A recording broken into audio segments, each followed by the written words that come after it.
There's a text message I still have saved on my phone. It's from Owen, sent barely 12 hours after I'd walked out of my own house, needing space. It just said, "Is everything cool?" Claire seems distant.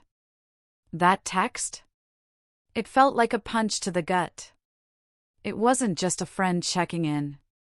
It was a confirmation of everything I'd begun to suspect, everything I'd been trying to deny. It was surveillance. And it showed how closely he was watching her, how quickly he noticed a shift in her demeanor. It made me feel sick. Before that, I thought Owen was just, Owen. He was always around, like some permanent fixture. For 7 years, the entire time I've been married to Claire, he was just there. We're both 33. He was at our wedding, every holiday dinner, knew our Netflix password, had a drawer at our place for his stuff after late nights. Everyone called him family. So I did too. Our 7th anniversary party, about 8 months ago now, was crammed with 40 people in our Seattle apartment. I was playing host, buzzing around, while Claire worked the room in this incredible red dress. Owen showed up with expensive champagne, already loud, already a little too touchy with her, in a way I'd trained myself not to notice. He'd stand too close, whisper things that made her laugh, and I'd just feel like the third wheel at my own celebration. Around 10 that night, I went to grab more ice. Owen followed me into the kitchen, leaned against the counter with this smile that just didn't reach his eyes. And then he started telling me I was just the backup plan. That Claire had wanted him, but he was tied up with someone else back then. I asked him what he meant, trying to keep my voice steady. He laid out this whole story, how Claire used to be completely in love with him, how I was the easy option who didn't require any effort, how the timing just wasn't right for them. She picked you because she needed to prove someone would pick her, he said. And the way he said it, so confident, like they'd discussed this version of events before, something cold, really cold, settled in my stomach. I just stared at him. For the next 2 weeks, everything shifted. I started seeing everything differently. Claire texted Owen constantly. I found this old shoebox of university photos, and he appeared in way too many of them. He'd walk into our place without knocking, like he owned it. During movie nights, he'd sit closer to her than I did, taking up space on our couch like he belonged there more than me. When I carefully suggested, maybe, we could see him a bit less, Claire told me I was being controlling. She said he was like her brother, accused me of being insecure. She said it like I was the problem, like noticing was worse than what I was noticing. So, I backed off. I tried something different. I pulled back a little, gave her less attention, less warmth, just to see if she'd notice the distance. She didn't. Not for days. And that told me everything I needed to know about where her focus actually was. Owen started showing up even more after that. Sunday dinners, random visits on weeknights, joining us for movies on Wednesday like he'd been invited. He'd grab our throw blanket, settle between us on the couch, make himself comfortable in ways that absolutely should have bothered her, but somehow never did. I stopped saying anything. I just kept a mental list of every boundary he crossed that she didn't enforce. Then one Thursday, I came home early from work because I'd forgotten some files I needed for a meeting the next morning. 2 cars in the driveway. Living room lights on. I walked in quiet and found them on the floor, surrounded by old photo albums. Owen was talking about some night they remembered, asking if she recalled when they thought they'd actually end up together. Claire laughed. Really laughed. The kind of genuine sound I hadn't heard from her in months when she was with me. I made a mistake back then. We both know I did, Owen said, leaning closer to her. She didn't say no. Didn't shut it down. She just sat there looking at him like he'd said something profound instead of something that should have ended their friendship on the spot. I stepped into the doorway and just said I forgot my files. Nothing more.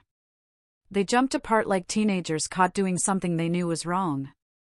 Owen made some excuse about showing Claire old university memories. Claire's face went red. I just walked past them to my office without another word. 20 minutes later, she knocked on the door and started with that line people always use when they're about to gaslight you, telling me it wasn't what I thought. I just said, okay. Didn't argue. Didn't demand explanations. I already knew what I'd heard and what I'd seen. That night after Owen left, Claire tried to act normal. Asked about dinner like nothing happened. But I couldn't stop replaying his words, or her silence, or the way they'd been sitting so close on our floor with our memories spread around them like he had equal claim to our history. I started going through our shared photos that weekend, really looking at them for the first time. Owen was in 70% of our couple shots from the last 5 years. Always positioned between us or with his arm around her, grinning at the camera like he was part of the package. Our vacation photos. Our Christmas cards. Our birthday celebrations. He'd inserted himself into every major moment. And I'd just let it happen because Claire said he was important to her. Now I was seeing it differently. Seeing how he'd slowly moved from the edge of our life to the center of it. How she'd made space for him that should have been mine. I found her old college yearbook buried in the closet and flipped through it. Found exactly 3 pictures of them together. Always in group shots, never looking particularly close. Whatever story Owen was selling about their grand love affair, the evidence didn't match up. That's when I realized he wasn't just crossing boundaries. He was rewriting history. And Claire was either believing it or pretending to believe it because the attention felt good. I grabbed his stuff from the drawer in our hallway, threw it all in a garbage bag, and left it by the door. Claire asked what I was doing. I told her I was making a decision she should have made years ago. That same night, I told Claire I was going to stay at my brother's place in Tacoma for a few days, that I needed space to think. She panicked immediately, asked me not to go, promised she'd talk to Owen about boundaries. I repeated the word back to her. Boundaries. It felt absurd, given what I'd witnessed. This isn't about boundaries anymore, I said.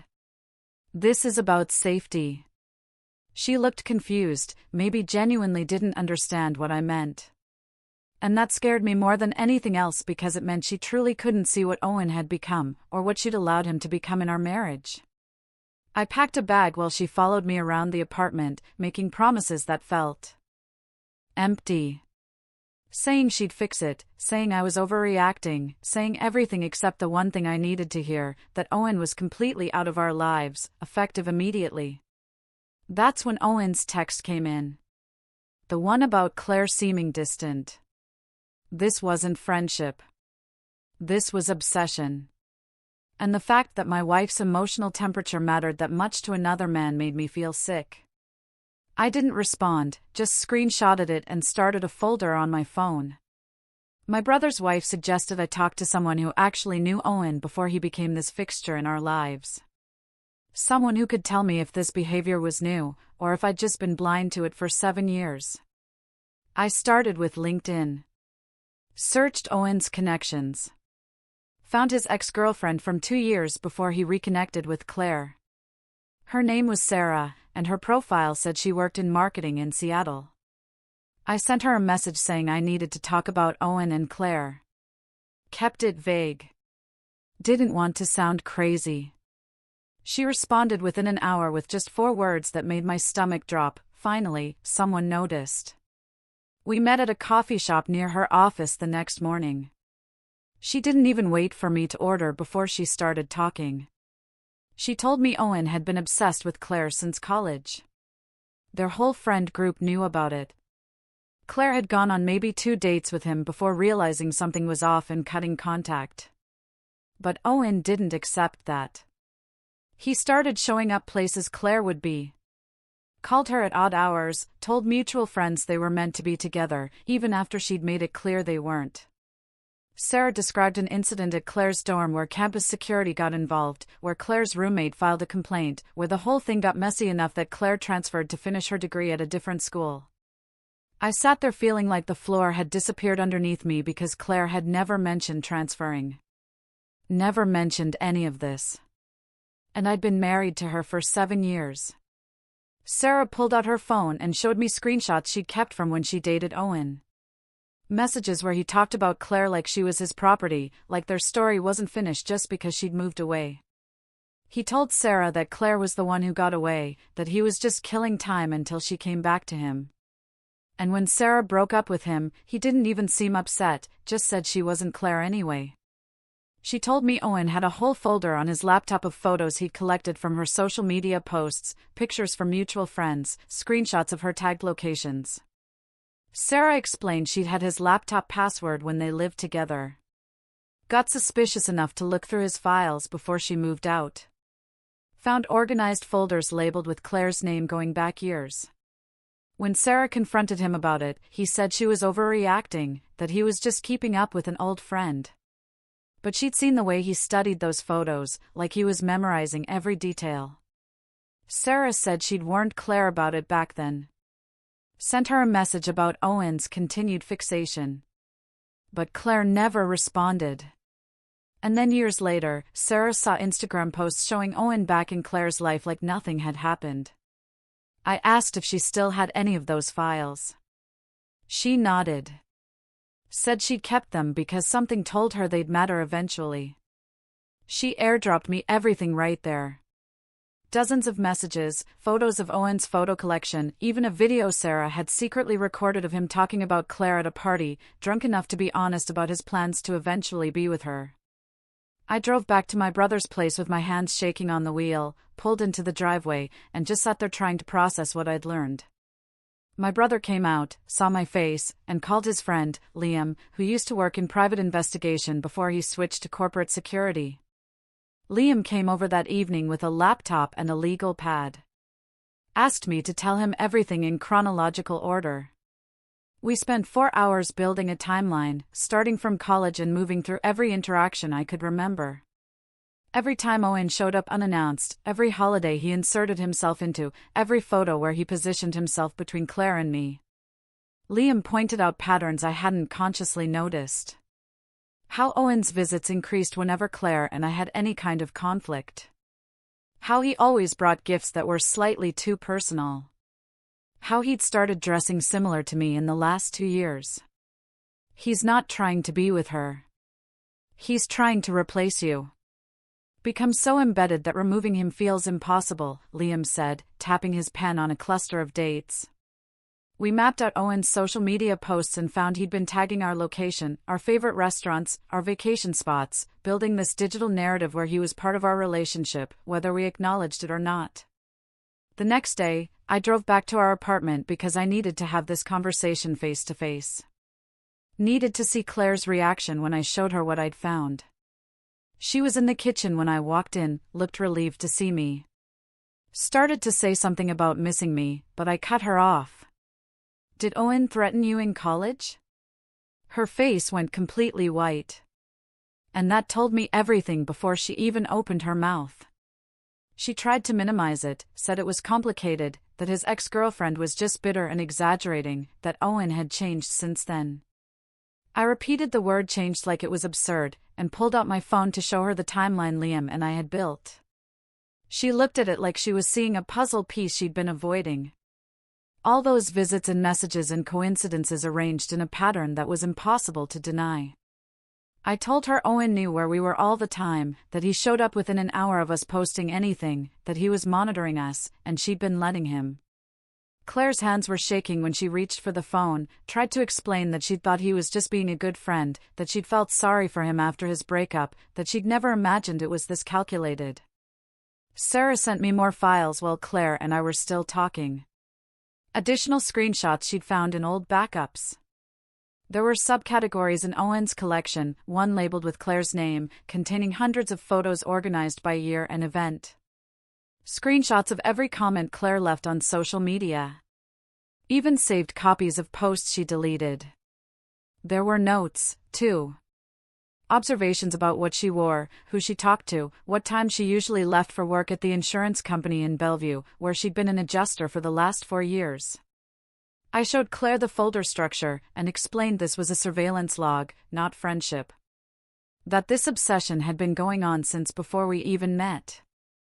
She started crying, said she'd broken contact with him after college specifically because things got weird. But he'd reached out years later, acting normal, apologizing, seeming stable. She believed he'd moved on. Thought the past was past. Never imagined he'd been watching her the entire time. I asked why she hadn't told me about college. She said she was embarrassed. Thought it made her look naive. Didn't want me to think she had poor judgment about people. I pointed out that letting him back into our lives after that was the actual poor judgment. And she nodded, finally understanding what she'd invited back in. Owen sent Claire a message around midnight asking if she was okay because he'd driven past our apartment and seen my car back in the driveway. I showed her the text and pointed out he was driving past our place at midnight, that he was escalating, that this surveillance was getting bolder. Claire stared at that message for a long time before she finally said she needed to cut contact completely, that she'd been wrong to think boundaries would be enough. I told her she needed to be harsh about it.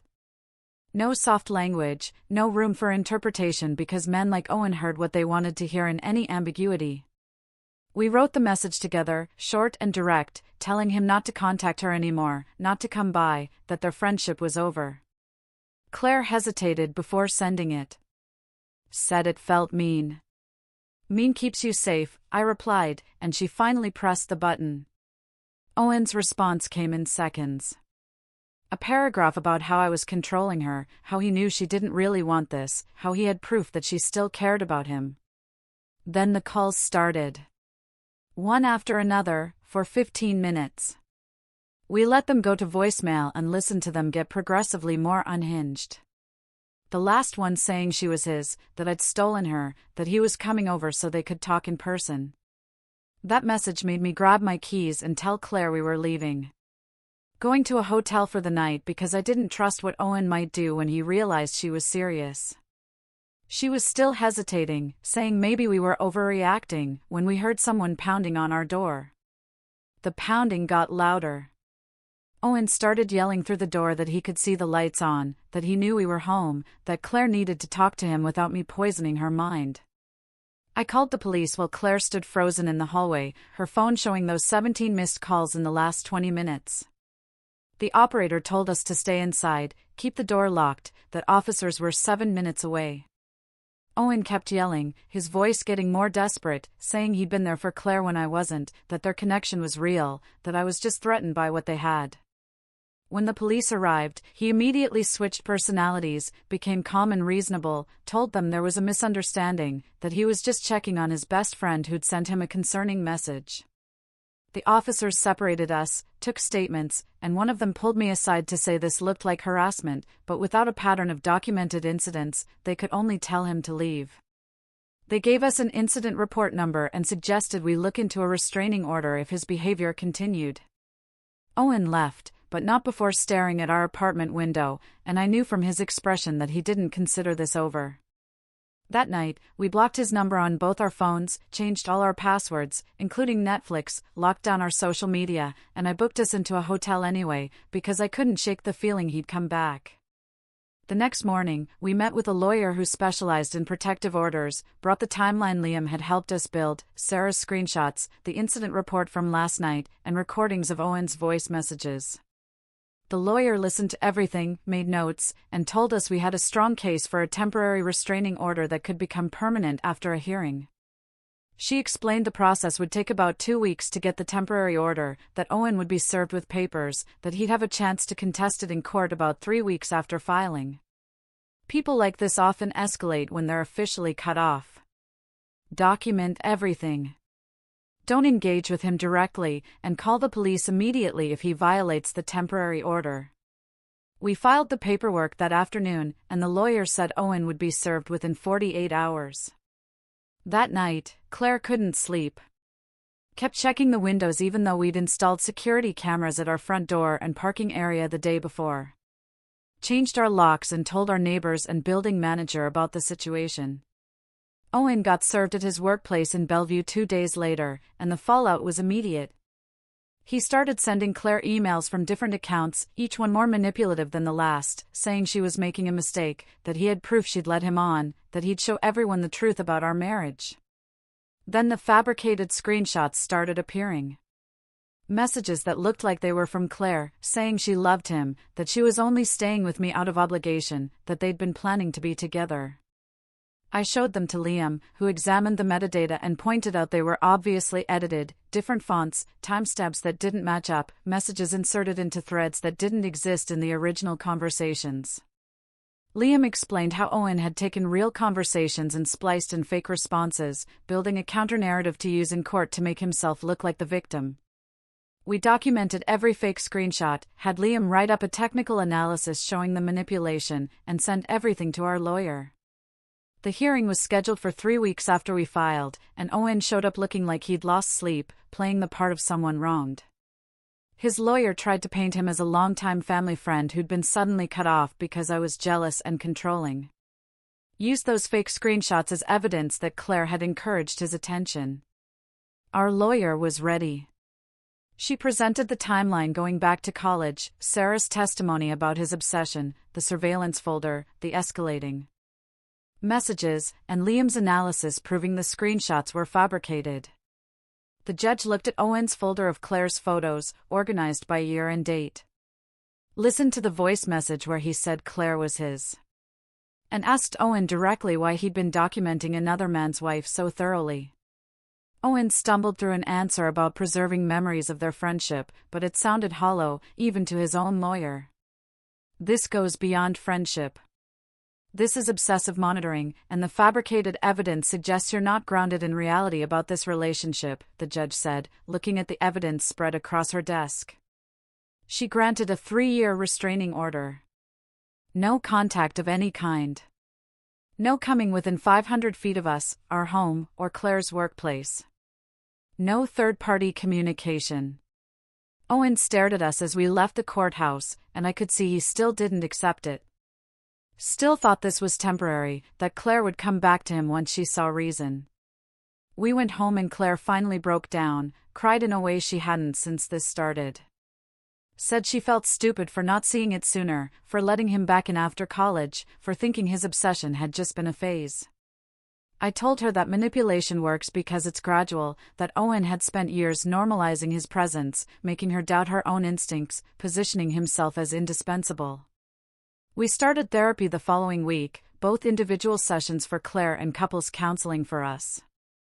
Her therapist specialized in helping people who'd been manipulated by long-term psychological abuse. Worked with Claire on understanding why she'd minimized Owen's behavior, why she'd been afraid to enforce boundaries, why his attention had felt validating even when part of her knew it was wrong. I had conditions for staying in the marriage, and I made them clear from the start. Claire needed to stay in therapy, work on understanding her part in this, figure out why she'd valued Owen's validation more than our relationship's health. We needed complete transparency, her phone and social media open to me until trust rebuilt. No private conversations with mutual friends who might pass information to Owen. If you break the restraining order, if you contact him in any way, I'm done, I told her, and she agreed without hesitation. The first few months were hard. Claire had moments where she defended her past choices, where she tried to minimize what had happened. But her therapist kept bringing her back to reality. Slowly, she started seeing the patterns. How Owen had exploited her guilt and empathy, how he'd made her responsible for his emotional state, how he positioned himself as the one person who truly understood her while systematically isolating her from recognizing how unhealthy their dynamic had become. We're 8 months past the restraining order now, and life feels different. Quieter. Like we're finally building something that's just ours.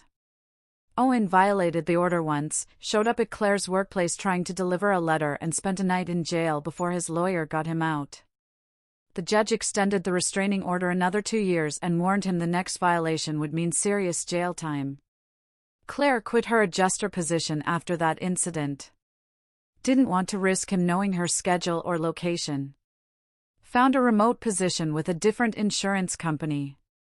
We moved to a different neighborhood where Owen wouldn't know our routines. Didn't tell mutual friends our new address. basically started fresh.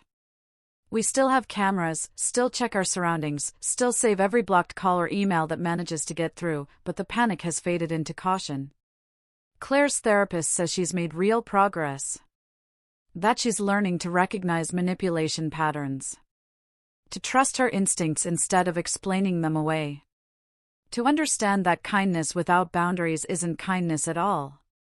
Our marriage isn't what it was 7 years ago. But maybe that's good. Maybe what we had before was built on ignoring problems instead of solving them. Now we have actual boundaries, real conversations about what we need, and space that belongs only to us without someone else's shadow filling it. The apartment feels bigger somehow now that it's just the two of us. Now that every photo on our wall is actually ours. Now that the person sitting next to Claire on the couch is the person who's supposed to be there. The real lesson here is that some people will exploit your kindness as permission to stay in your life long after they should have been gone. And the hardest part isn't recognizing the red flags. It's accepting that years of history don't justify tolerating behavior that makes you unsafe. Documentation saved this situation. Trusting my instincts despite being called controlling saved this situation, and understanding that, but we've been friends forever should never trump this person is obsessed with my spouse saved this marriage. Would you have caught the signs earlier, or would you have also dismissed them as overthinking?